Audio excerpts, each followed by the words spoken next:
बोलना भी था तो मुझे ये बोलना था कि चिंटू चौक से जाए भाड़ में। मैंने गलत बोल दिया, पार्टी का नाम ले दिया ना। तो हम जब 40 साल से पार्टी का साथ दे रहे हैं तो हम अपने पार्टी के लोगों का साथ देने की बजाय वो बीजेपी वाली बोली बोल रहे थे। मेरे पास ना तो कोई पीसीसी से लेटर आया है, ना तो मेरे जो अध्यक्ष हैं जीतू पटवारी जी, उन्होंने मुझे कुछ कहा है, और ना ही कोई बड़ी जगह से किसी का भी कोई फ़ोन नहीं आया है। सिर्फ एक चिंटू चौक से जी हैं जो पटर पटर करे जा रहे हैं। टाइम थोड़ा सा दिमाग तो ख़राब होता है। मैं भी कोई पार्षद हूँ तो क्या हो गया, इंसान तो हूँ ना, मेरा भी दिमाग ख़राब होता है और गुस्सा भी आ जाता है। गुस्से में एक दो शब्द मेरे से गलत निकल गए। एक तो मुझे वो लगता है भाड़ में जाओ ऐसा नहीं बोलना था, दूसरा ये बाप वाला शब्द नहीं बोलना था। तो और वो तो ये करेंगे ही ना, उनको तो हमारा ध्यान भटकाना था। उनसे हम सवाल करने वाले थे। 35 लोग जो मर गए, 36 लोग भागीरथपुरा में, उस पर सवाल करने वाले थे। पूरा शहर जो गड्ढों में तब्दील हो गया उस पर सवाल करने वाले थे। हमारे पूरे खजराने में गंदा पानी आ रहा है उस पर सवाल करने वाले थे। सफाई सही से नहीं हो पा रही उस पर सवाल करने वाले थे। उन्होंने सोचा सबसे अच्छा तरीका है इसको टर्न कर दो हिंदू मुस्लिम की तरफ। कोई सा भी बहाना लेके उन्होंने जान करके एक पार्षद को खड़ा करा, उसने ऐसा सवाल करा, उन्हें मालूम था ये मुस्लिम है, ये बोलेंगे कि हम नहीं बोलेंगे, और इसके ऊपर।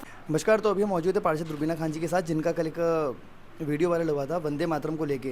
नगर निगम का बजट सत्र जो है उस दौरान वंदे मातरम को लेके कुछ विवाद हुआ था, जिसपे बीजेपी कांग्रेस आमने सामने हुई थी। इस पर रुबीना खान जी का क्या कहना है, मुझसे चर्चा करेंगे।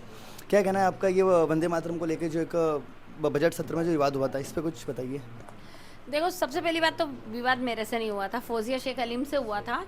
उनका आपस में क्या चर्चा चली मुझे पता नहीं है, लेकिन उसमें मैंने ये इतना ज़रूर सुना था कि उन्होंने बोला कि मैं वंदे मातरम नहीं बोलूँगी। वो बोल के फिर सभापति ने उनको बर्खास्त कर दिया, वो बाहर चली गई। उसके बाद जो हुआ ना, मैं अकेली वहाँ पे पार्षद बची थी और बीजेपी के 60-65 लोग जो सामने बैठे थे, वो लोग मुझे देख के टारगेट करने लग गए। और फिर वो नारेबाजी और ये कि यहाँ रहना होगा तो वंदे मातरम कहना होगा, और फिर जूते मारो सालों को, गद्दारों को, जो भी उनके नारे हैं, वो एबीवीपी के जो नारे हैं वो वाले नारे वहाँ पे लगाने लग गए। और बस फिर वो मुझे भी गुस्सा आ गया। मैंने क्या कि ये बात कौन सी होती है कि आप ज़बरदस्ती कर रहे हो।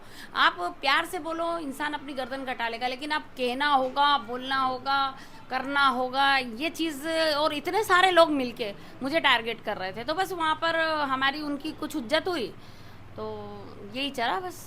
अच्छा, इस पे जो कांग्रेस नेता हैं चिंटू चौक से, उनका भी ऐसा कहना है कि जो बयान था उस पर हम हो सकता है आगे एक्शन लेंगे, जीतू पटवारी से चर्चा करेंगे आपके विषय को लेके। तो उसमें उनको पता नहीं किस चीज़ की तकलीफ़ हो गई। उन्होंने ना तो हम जब 40 साल से पार्टी का साथ दे रहे हैं तो हम अपने पार्टी के लोगों का साथ देने की बजाय वो बीजेपी वाली बोली बोल रहे थे। वहाँ बोल रहे हैं कि हाँ कहना पड़ेगा और बोलना पड़ेगा और ये करना पड़ेगा, बिल्कुल वैसी टोन में बात कर रहे हैं। तो भैया, तुम हमारी पार्टी के हो कि उधर की पार्टी को, तुम नहीं बोल सकते थे ऐसा, तो कम से कम न्यूट्रल रह के ऐसी बात कर लेते कि हाँ भाई देखता हूँ मैं, या वो उनके धर्म के हिसाब से नहीं बात कर रही है। जो भी बात थी तो एक ढंग से भी तो बात की जा सकती थी ना। उसको एकदम से सीधे से हमारे ऊपर उन्होंने तो बंदूक तान दी कि बोलना ही पड़ेगा ये वो। तो फिर इसीलिए मैंने बोला कि मेरे से कुछ मीडिया कर्मियों ने बताया, उनकी बाइट के देखो ये इस तरह से बात कर रही है, आपकी पार्टी आपका साथ नहीं दे रही है। मैंने बोल दिया हाँ जाए फिर पार्टी भाड़ में। लेकिन खैर मेरे को ये नहीं बोलना था, ये शब्द अच्छा नहीं है। और बोलना भी था तो मुझे ये बोलना था कि चिंटू चौक से जाए भाड़ में। मैंने गलत बोल दिया, पार्टी का नाम ले दिया।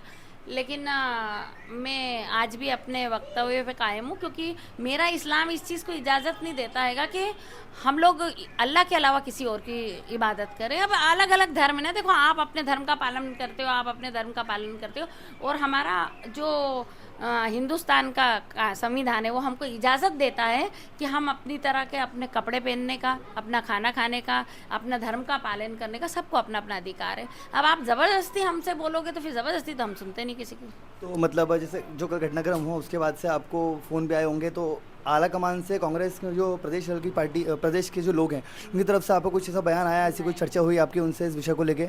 मेरे पास ना तो कोई पीसीसी से लेटर आया है, ना तो मेरे जो अध्यक्ष हैं जीतू पटवारी जी, उन्होंने मुझे कुछ कहा है, और ना ही कोई बड़ी जगह से किसी का भी कोई फ़ोन नहीं आया है। सिर्फ एक चिंटू चौक से जी हैं जो पटर पटर करे जा रहे हैं। एक आपके जो आपने जो मीडिया को बयान दिया था उसमें एक ये भी बयान था कि आपने एक पार्टी का नाम लिया था, जिसमें बताया था आपने कि मुंबई से वो जीती हैं और होगा तो मैं वहाँ चली जाऊँगी और हमेशा निर्दलीय लड़ती हूँ।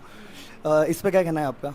अब देखिए, मैं सच है ये कि मेरे को 2 बार कांग्रेस पार्टी से टिकट नहीं मिला था, हालांकि मैंने मांगा था, लेकिन पहली बार जब नहीं मिला तो मैंने निर्दलीय चुनाव लड़ा और मैं 10,000 वोटों से जीती। उसके बाद इनको ज़रूरत थी, इन्होंने मुझे कांग्रेस में शामिल कर लिया। फिर उसके बाद दूसरी बार फिर इन्होंने ये हरकत करी, फिर मुझे टिकट नहीं दिया। फिर मैं निर्दलीय लड़ी, फिर मैं जीती, और फिर दूसरी बार भी फिर मैं कांग्रेस में शामिल हुई। इसलिए कि मेरे बाप दादा, मेरे हस्बैंड के बाप दादा, सब शुरू से हम लोग कांग्रेसी हैं। अब जब हम कांग्रेस जो होती है ना, रग रग में बसी हुई होती है इंसान की, उससे बाहर नहीं आ सकता। तो जब हम लोगों को, जबकि हमारे पास बहुत बड़े बड़े ऑप्शन थे, हमको लोग बुला रहे थे, उधर भी बुला रहे थे कि आ जाओ आप इधर, तो लेकिन हम लोगों ने कांग्रेस को ही चुना। जब हम 40 साल से इस पार्टी की सेवा कर रहे हैं और उसी को ही चुनते हैं, तो उसके बाद ये क्या बात होती है कि वंदे मातरम तुम जबरदस्ती बोलो ही बोलो, नहीं तो तुम्हें पार्टी से निकाल देंगे। ये तो एक दादागिरी हो गई। अच्छा, ये कहा लिखा कि वंदे मातरम आपके इस्लाम में नहीं बोलते, ये इसका कुछ प्रमाण? ये आपको इसके लिए कुरान शरीफ पढ़ना पड़ेगा। देखिए, इसमें क्या है कि हमारा एक है कि पहला कलमा जो हमारा है, ला इलाहा इल्लल्लाह, मतलब अल्लाह के सिवा कोई नहीं है इबादत के लिए, तो हम उस चीज़ का हम पालन करते हैं। अब वो वंदे का मतलब होता है इबादत करना, और वो मातरम का मतलब होता है धरती माता। अब वो हम जब एक अल्लाह के अलावा किसी की इबादत नहीं कर सकते, ना तो हम सूरज की, ना चांद की, ना पेड़ की, ना पौधों की, किसी की नहीं कर सकते। यहाँ तक कि हम अपनी सगी माँ की भी इबादत नहीं कर सकते ना, उनकी खिदमत कर सकते हैं लेकिन इबादत नहीं कर सकते।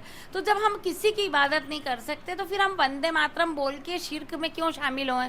वो हमारे लिए शिर्क हो जाता है कि भाई अल्लाह के साथ तुमने किसी और को शरीक करा, और उसकी जो सज़ा है बहुत ज़्यादा है, वहाँ पे जहन्नम की सज़ा है। तो फिर हम लोग जब, अब हमको देखिए, हमारी भी उम्र इतनी हो गई है, हमें कोई जहन्नम की आग में तो वहाँ जाके जलना नहीं है ना, इसलिए हम अपना ख्याल रखते हैं।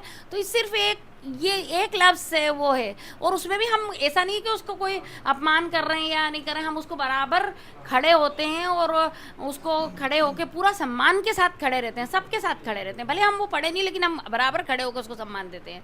तो हमारा कोई उसमें इशू नहीं है कि अगर वो कुरान में ऐसा ये नहीं लिखा होता तो हमको कोई गाने में प्रॉब्लम ही नहीं थी। दूसरा, हमारे आप देखिए कि कितने सारे मुस्लिमों ने फांसी की सज़ा दी गई उनको अंग्रेज़ों द्वारा, उन्होंने अपना खून शामिल करा, जब कहीं जाके ये आज़ादी मिली है।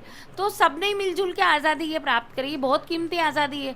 और हर जगह आज फ़ौज में देखिए कितने मुस्लिम लोग हैंगे, तो हम कहाँ तक आपको सबूत दें या फिर साबित करें कि नहीं भाई हम आपके लिए लॉयल हैं या आपके लिए हमें मोहब्बत है वतन से, ये हम कब तक के साबित करें? ये हम साबित करते करते थक गए हैं, मतलब अब ये चीज़ हो रही है बस। अच्छा, एक बात बताइए, जिस समय की ये घटना है जब वंदे मातरम की बात हुई और आपने विरोध किया, और उस पर जो 65 जो पार्षद थे उन्होंने विरोध किया, उस समय पे चिंटू चौक से और आपकी कांग्रेस पार्टी के लोगों ने कुछ समर्थन दिया था आपका? नहीं किया था, कुछ भी नहीं किया था। वो लोग तो चुपचाप ही बैठे हुए थे। मैं अकेले ही उनसे अपना किला लड़ा रही थी, लेकिन ऊपर जब जाके ये इन लोगों ने, पत्रकारों ने मेरे से पूछा ना, फिर उस टाइम थोड़ा सा दिमाग तो ख़राब होता है। मैं भी कोई पार्षद हूँ तो क्या हो गया, इंसान तो हूँ ना, मेरा भी दिमाग ख़राब होता है और गुस्सा भी आ जाता है। गुस्से में एक दो शब्द मेरे से गलत निकल गए। एक तो मुझे वो लगता है भाड़ में जाओ ऐसा नहीं बोलना था, दूसरा ये बाप वाला शब्द नहीं बोलना था। तो ये खैर मैं आपको आपके चैनल से मजम्मत करती हूँ, खैर मेरे को ये नहीं बोलना था, क्योंकि इंसान का जब गुस्सा ठंडा होता है, जब उसको समझ में आता है कि हाँ अपन ने क्या गलत बोल दिया। और सच्चा इंसान वही जो अपनी गलती को मान ले। मैं अपनी गलती ये मानती हूँ, हालाँकि मैं अपनी बात पर कायम हूँ, मैं इबादत में किसी को शरीक नहीं करूँगी। अच्छा, आखिरी प्रश्न मेरा ये है कि बीजेपी के जो 65 पार्षद हैं वो आपकी रिपोर्ट लिखवाने गए हैं थाने पे, ऐसी भी सूचना मिली थी, तो इस पर क्या कहना है आपका? अब वो अपनी नेतागिरी कर रहे हैं, मैं उसमें रोक ही नहीं सकती हूँ, क्योंकि उन्हें एक मुद्दा मिल गया और वो तो ये करेंगे ही ना। उनको तो हमारा ध्यान भटकाना था। उनसे हम सवाल करने वाले थे, 35 लोग जो मर गए, 36 लोग भागीरथपुरा में, उस पर सवाल करने वाले थे। पूरा शहर जो गड्ढों में तब्दील हो गया उस पर सवाल करने वाले थे।